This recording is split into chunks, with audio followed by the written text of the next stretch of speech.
SV6 news కు స్వాగతం. ముందుగా హెడ్లైన్స్. రికార్డు స్థాయిలో అయోధ్య హుండీ ఆదాయం.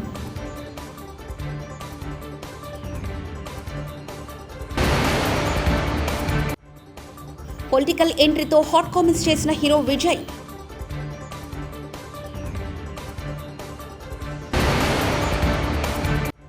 శరద్ పవార్తో వైఎస్ షర్మిల ఏపీ కాంగ్రెస్ నేతల భేటీ.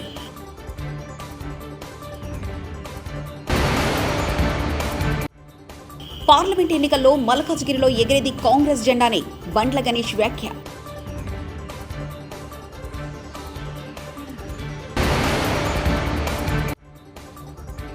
నెల్లూరులో తెలుగుదేశం పార్టీ కార్యకర్తల కుటుంబానికి నారా భువనేశ్వరి పరామర్శ.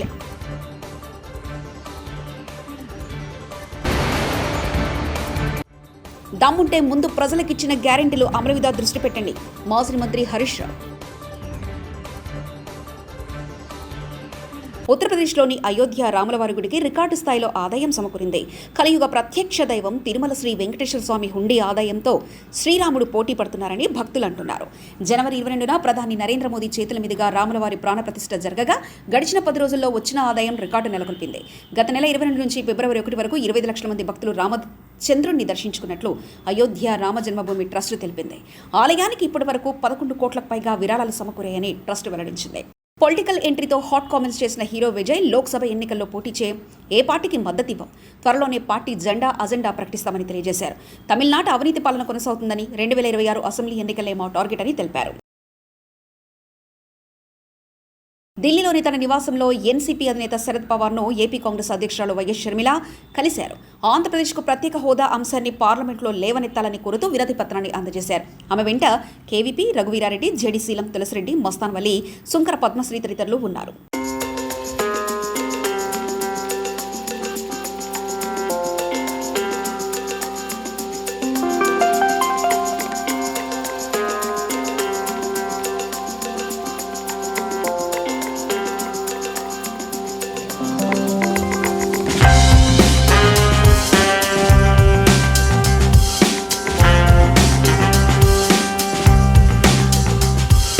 పార్లమెంటు ఎన్నికల్లో మల్కాజ్గిరిలో ఎగిరేది కాంగ్రెస్ జెండానేనని నిర్మాత బండ్ల గణేష్ అన్నారు.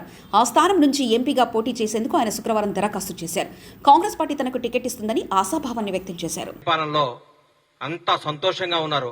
అప్పట్లో చరిత్రలో ఉండేది పాండవులు ఎక్కడుంటే అక్కడ అన్ని శుభాలే జరుగుతున్నాయి, మంచి జరుగుతుంది, అన్ని బాగుంటాయి అనే చిన్నప్పుడు మేము చరిత్రలో చదువుకున్నాం. అది 60 రోజుల నుంచి జరుగుతుంది. ఇద్దరు కలిస్తే మాట్లాడుకునేది కాంగ్రెస్ పరిపాలన గురించి. ఎక్కడ మాట్లాడే డిస్కషన్ కాంగ్రెస్ పరిపాలన అబ్బా అద్భుతంగా జరుగుతుంది. రేవంత్ రెడ్డి గారు మంత్రివర్గం కానీ, రేవంత్ రెడ్డి గారు కానీ, కాంగ్రెస్ పరిపాలన కానీ, గౌరవ మంత్రులు, మాజీ మంత్రులు కానీ, ముఖ్యమంత్రులు గారు కానీ వాళ్ళు మాట్లాడుతున్న తీరు చూస్తుంటే చాలా బాధగా ఉంది, చాలా దుఃఖం వేస్తుంది నాకు. జనం ఓటేపీచి గెలిచిన ఎమ్మెల్యేలు ముఖ్యమంత్రి గారిని ఎవరిని కలుస్తారండి? వాళ్ళ సమస్యలు తీరవద్దా? వాళ్ళ సమస్యలు సాల్వ్ చేసుకోవద్దా? ప్రజలకు వాళ్ళు సేవ చేయొద్దా? వాళ్ళు కలవద్దా? వచ్చి ఓన్లీ తెలంగాణ భవన్లో కూర్చొని మీటింగ్లు చెప్పుకోవాలి, వెళ్ళిపోవాలనా? ప్రభుత్వాన్ని తిట్టాలనా? ప్రజాసేవ చేయొద్దండి? గాలి కొదిలేయాలన్నా జనాన్ని? మిమ్మల్ని నమ్మి ఓట్లు వేసిన వాళ్ళని గాలి కొదిలేసి మీరు పట్టించుకోకుండా మీరు ఊరికే రేవంత్ రెడ్డి గారు అజ్జేయట్లేదు, రేవంత్ రెడ్డి గారు ఇచ్చేయట్లేదు, కాంగ్రెస్ ప్రభుత్వం ఇచ్చేయట్లేదు, అనవసరంగా ఎన్నుకున్నారు, తప్పు చేశారు, అది ఇదని మీరు మాట్లాడుకుంటా మీకు ఉష్ణాయసం తప్ప 5 సంవత్సరాల వరకు ఎన్నికలు రావు, ఇబ్బంది లేదు. రేపు జరగబోయే పార్లమెంట్ ఎన్నికల్లో కూడా బ్రహ్మాండమైన సీట్లు గెలిచి రాహుల్ గాంధీ గారిని ప్రధాని చేయడానికి మా కాంగ్రెస్ కార్యకర్తలందరూ, తెలంగాణ ప్రజలు సిద్ధంగా ఉన్నారు. మల్లారెడ్డి గారు అంటాడు మాట్లాడితే ముఖ్యమంత్రి గారిని ఎట్లా పడితే అట్లా కామెంట్ చేస్తున్నాం. ముఖ్యమంత్రి గారు అంటే గౌరవి, ఆ పదానికి గౌరవి. రేవంత్ రెడ్డి గారిని ఏకవచనం సంబోధిస్తున్నావు. నీ మల్లారెడ్డి కాదు, మీ నాన్న మల్లారెడ్డి, మీ తాత మల్లారెడ్డి, ఇంకో మల్లారెడ్డి వచ్చినా ఈ రోజు కాంగ్రెస్ ప్రభుత్వాన్ని ఏం చేయలేరు, రేవంత్ రెడ్డి గారిని ముట్టుకోలేరు. మీరు గుర్తుపెట్టుకోండి. దయచేసి చెప్తున్నా, కాంగ్రెస్ ప్రభుత్వం అద్భుతంగా పరిపాలిస్తుంది. ఇంకో 2 గ్యారెంటీలు ఇస్తుంది. రేవంత్ రెడ్డి గారు 20 గంటలు పనిచేస్తున్నాడు. ఈ మధ్య కాలంలో భారతదేశంలో ఏ ముఖ్యమంత్రి పడినంత కష్టం రేవంత్ రెడ్డి గారు పడుతున్నాడు. రోజుకి 20 గంటలు పనిచేస్తున్న ఏకైక ముఖ్యమంత్రి మాకు తెలిసిన ముఖ్యమంత్రి. ఈ రోజు చెప్తున్నా, బీఆర్ఎస్ పార్టీ అనేది నిజంగా ఇక లేదు, రాదు, రాబోదు కూడా. ఎందుకంటే రాబోయేది, జరగబోయేది కాంగ్రెస్ వర్సెస్ బీజేపీ పోటీ ఉంటుంది. మిమ్మల్ని మర్చిపోయాం, మీ శకం ముగిసిపోయింది. మీరు ఏం చేసినా గానీ ఈ పార్లమెంట్ ఎలక్షన్ లో గజన విజయం సాధిస్తాం. ఈ 5 ఏళ్లు కాదు, ఈయన చేసిన అద్భుతాలతో వచ్చే 5 ఏళ్లు కూడా మేము సగర్వంగా తెలంగాణ ప్రజలను ఓటడిగి ఇంకొకసారి మళ్ళీ అధికారంలోకి వస్తాం. మల్కాజ్గిరిలో కాంగ్రెస్ జెండా ఎగురుతుంది ఎవరికి టికెట్ వచ్చినా కానీ. బ్రహ్మాండమైన మెజార్టీతో గెలుస్తాను. నేను ఊరికి అట్లా మాట్లాడిన అందరిలాగా బీఆర్ఎస్ ప్రభుత్వం లాగా దుమ్ము దులుపుతా ఎగురుతా గంతేస్తా అని గెలుస్తాం. టికెట్ వస్తే గెలుస్తాం. కాంగ్రెస్ జాయిన్ చేసుకోదేమో ఆయనను, మేమైతే జాయిన్ చేసుకున్నాం. మా మంత్రి ఎందుకు ఇస్తారని మా దగ్గర మహానుభావులు బ్రహ్మాండ ఎట్లుందండి మా పరిపాలన. మల్కాజ్గిరి అంటే మల్కాజ్గిరి హైదరాబాద్ సిటీలో ఉంది. నాకు మల్కాజ్గిరిలో చేయాలని అప్లికేషన్ పెట్టా. పెద్దలు ఆమోదించి అనుగ్రహించి నన్ను నమ్మి నాకు టికెట్ ఇస్తే ఘన విజయం సాధిస్తా. నాకు టికెట్ ఇస్తారని ఆశిస్తున్నా అంతే. తెలుగుదేశం పార్టీ అధినేత చంద్రబాబు సతీమణి నారా భువనేశ్వరి శ్రీ పొట్టి శ్రీరాములు నెల్లూరు జిల్లాలోని ఆత్మకూరు నియోజకవర్గంలో శుక్రవారం పర్యటించారు. చంద్రబాబు అరెస్టును తట్టుకోలేక అల్లీపురంలో గుండెపోటుతో మృతి చెందిన తెలుగుదేశం పార్టీ కార్యకర్తలు కముసుల ఆంజనేయరెడ్డి కుటుంబాన్ని పరామర్శించారు. అన్ని విధాలుగా అండగా ఉంటామని భరోసా ఇచ్చారు. బాధిత కుటుంబానికి 3 లక్షల ఆర్థిక సాయం చెక్కును అందజేశారు.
ఇచ్చిన హామీలు అమలు చేయడం చేతగాక ప్రశ్నిస్తున్న బీఆర్ఎస్ నేతలపై వ్యక్తిగత దాడులకు పాల్పడతారా?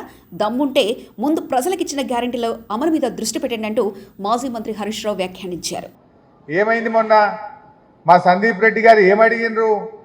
రైతు బంధు ఇంకా పడలేదు, నాట్లయిపోయినాయి, ఎరువు బస్తాలకు కూడా డబ్బులు అందే పరిస్థితి లేదు, గా రైతు బంధు ఎప్పుడు ఇస్తారు అని జడ్పీ చైర్మన్గా సందీప్ రెడ్డి గారు ఒక బాధ్యతాయుతమైన పదవిలో ఉండి అడిగినాడు.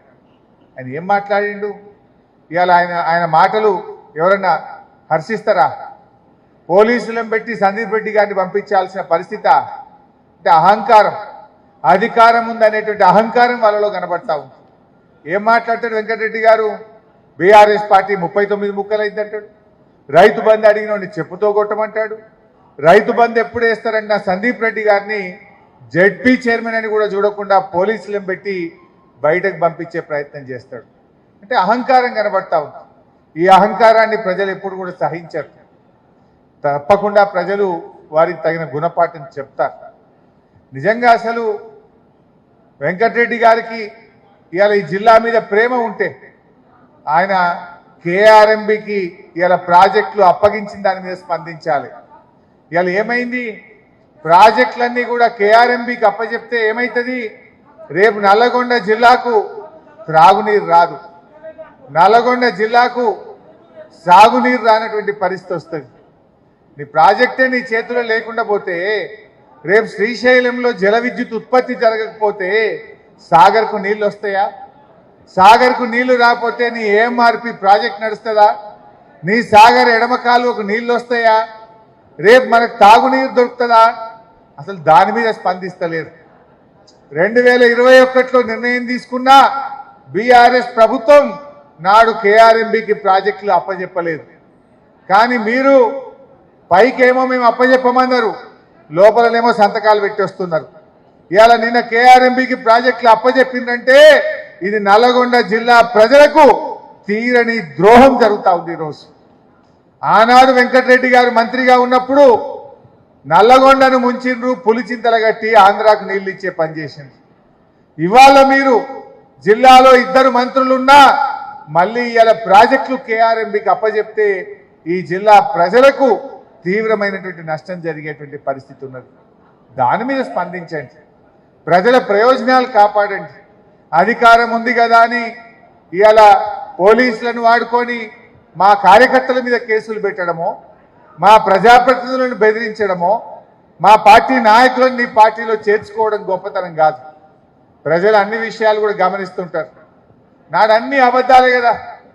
ఎలా మీరు కనీసం ప్రభుత్వంలోకి వచ్చినారు, ప్రచారంలో ఉంటే అబద్ధాలు మాట్లాడితే మాట్లాడిందేమో గెలవాలని, కనీసం పాలనలోనైనా నిజాయితీ చూపించండి, నిజాయితీగా పరిపాలన చేయండి, ప్రజలకు ఇచ్చిన హామీలు అమలు చేయండి, లేదంటే ప్రజలే మీకు తగిన గుణపాఠం చెప్తారని చెప్పి నేను మనవి చేస్తా ఉన్నాను. కృష్ణానది జలాల్లో మన వాటా తేల్చకుండానే కృష్ణా బోర్డుకు మన జలాలను అప్పగించిన కాంగ్రెస్ ప్రభుత్వం బీఆర్ఎస్ వర్కింగ్ ప్రెసిడెంట్ కేటీఆర్.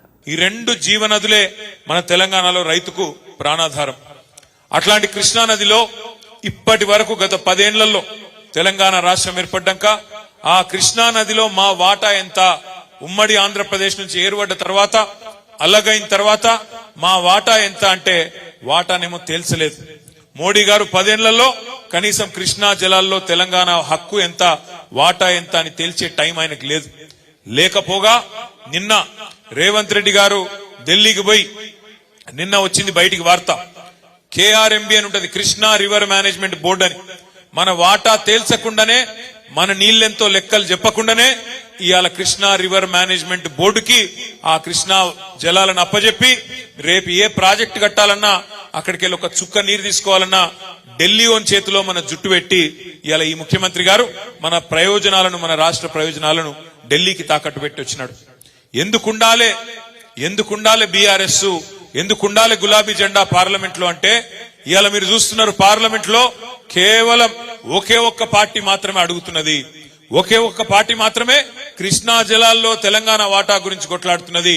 అది మన గులాబీ జెండా వేసుకున్న మన ఎంపీలే తప్ప ఇంకెవ్వరు కనీసం మాట్లాడతలేరు. కాంగ్రెస్ ఎంపీలు లేరు, బీజేపీ ఎంపీలేమో మాట్లాడే పరిస్థితి లేదు.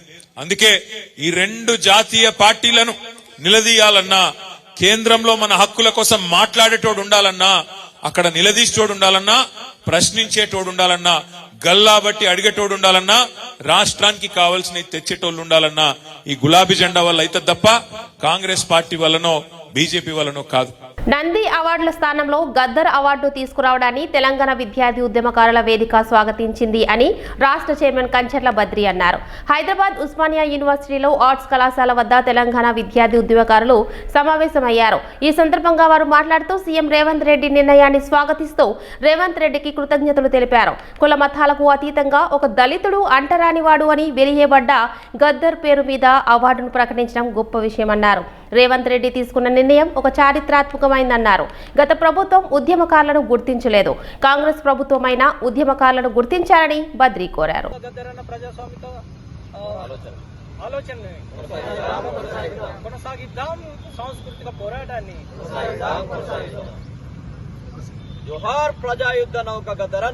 నేల మీద విరబూసిన విప్లవ గానం ప్రజాయుద్ధ నౌక గద్దరన్న గత తరానికి, నూతన తరానికి ఒక వారధిగా పనిచేసి తన జీవితాంతం తెలంగాణ ప్రజా గొంతుకగా తెలంగాణ నేల మీద ఆడి పాడి గజ్జగట్టి గొంతెత్తి పాలక వర్గాలను ప్రశ్నించి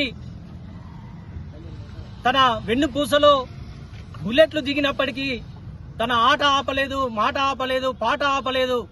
తెలంగాణ నేలనంతా కూడా తన పాద ముద్రలతో నింపినటువంటి ప్రజా యుద్ధ నౌక ప్రజా గాయకుడు గద్దరన్నను గౌరవిస్తూ తెలంగాణ ప్రభుత్వం, శ్రీ ముఖ్యమంత్రి రేవంత్ రెడ్డి గారు నిన్న తెలంగాణ ప్రజా సమక్షంలో గద్దరన్న జయంతిని తెలంగాణ ప్రభుత్వం అధికారికంగా నిర్వహించడంతో పాటు గద్దరన్న పేరు మీద అవార్డును కూడా తెలంగాణ కోసం ఆడి పాడినటువంటి ప్రజా గాయకులకు, రచయితలకు, కళాకారులను గుర్తిస్తూ వారికి నంది అవార్డుల స్థానంలో గద్దరన్న అవార్డును ఇస్తామని చెప్పడాన్ని తెలంగాణ సమాజం, తెలంగాణ విద్యార్థి సమాజం, అదేవిధంగా కవులు, కళాకారులు అందరూ కూడా స్వాగతిస్తున్నట్లుగా ఇవాళ మేము ఉస్మానియా యూనివర్సిటీ వేదికగా తెలంగాణ విద్యార్థి ఉద్యమకారుల వేదిక తరపున ముఖ్యమంత్రి రేవంత్ రెడ్డి గారి నిర్ణయాన్ని స్వాగతిస్తూ అభినందనలు తెలియజేస్తూ వారికి ధన్యవాదాలు కూడా తెలియజేస్తా ఉన్నాం. ఈ వచ్చినటువంటి మిత్రులతో పాటు మీడియా మిత్రులకు అందరికీ కూడా తెలంగాణ విద్యార్థి ఉద్యమకారుల తరపున మేము తెలంగాణ ప్రభుత్వానికి ఒక సూచన చేయదలుచుకున్నాం. తెలంగాణను గత ప్రభుత్వాలు ఉద్యమకారులను విస్మరించి అదే తెలంగాణ విద్యార్థులను ఉక్కుపాదంతో అణిచివేసినటువంటి చరిత్ర ఉంది. ఇవాళ ఈ ప్రభుత్వం వచ్చిన తర్వాత ఉద్యమకారులను గుర్తించి వారిని కూడా ఇదే విధంగా గౌరవిస్తుందని చెప్పేసి మేము ఆశిస్తున్నాము. ఈ మీ మీడియా ముఖంగా ఈ విషయాన్ని ముఖ్యమంత్రి గారి దృష్టికి తీసుకుపోయి తెలంగాణ కోసం ఎంతో మంది విద్యార్థులు ప్రాణాలు బలిదానం ఇచ్చారు, ఎంతో మంది విద్యార్థులు కేసులు పెట్టుకున్నారు. అంతేకాకుండా కేసులు కానటువంటి మిత్రులు కూడా అనేక మంది ఫోర్ ఫ్రంట్ లో ఉండి పోరాటం చేసినటువంటి వాళ్ళకు కూడా సముచితమైనటువంటి గౌరవాన్ని, స్థానాన్ని ఇవ్వాలని చెప్పి మేము కోరుతా ఉన్నాం. రికార్డు స్థాయిలో అయోధ్య హుండీ ఆదాయం.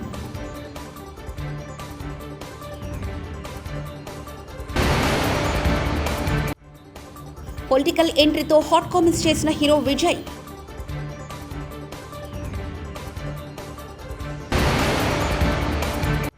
శరద్ పవార్తో వైఎస్ షర్మిల, ఏపీ కాంగ్రెస్ నేతల భేటీ.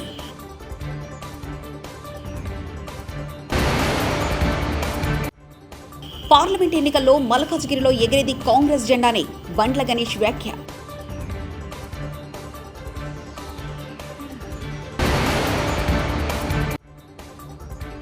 నెల్లూరులో తెలుగుదేశం పార్టీ కార్యకర్తల కుటుంబానికి నారా భువనేశ్వరి పరామర్శ.